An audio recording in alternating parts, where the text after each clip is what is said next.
morning, listeners.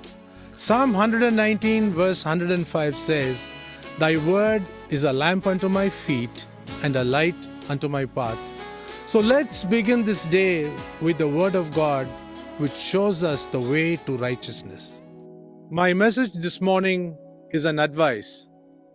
Never let your natural feelings replace supernatural faith.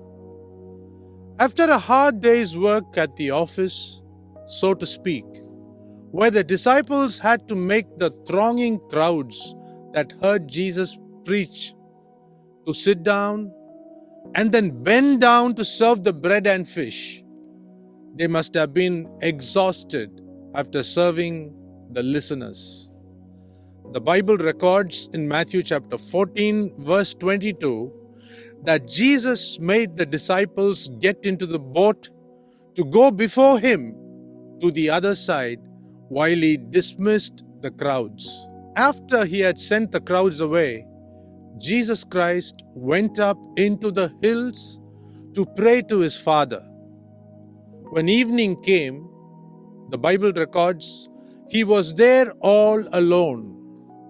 The boat which the disciples got into was many furlongs distant from the land, and the ride was not smooth but tempestuous. The boat was heavily battered by the waves, and the winds were against their efforts to row the boat.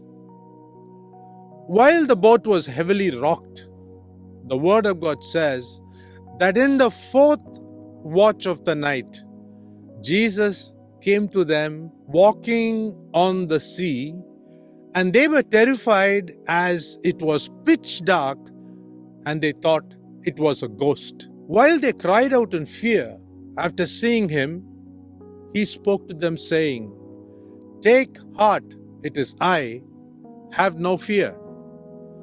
But forward Peter, as he has been wrongly represented by every average preacher in the world today, spoke out saying, "Lord, if it is you, bid me come to you on the water." When Jesus said, "Come," he first believed it. While all the believers were filled with fear and anxiety, he believed Jesus' word as a fact. Believing a fact when it is hard to believe is faith.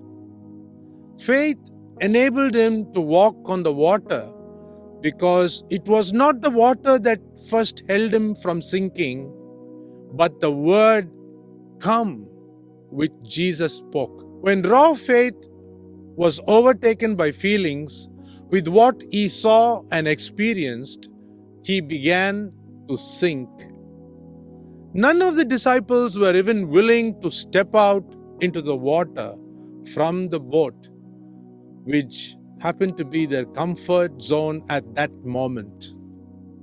Peter learned to trust Jesus on that dark night, but in the process got his clothes wet. Apostle Peter got his name included in the New Testament as the only other man apart from Jesus Christ to have walked on water. Think about it. Have a great day.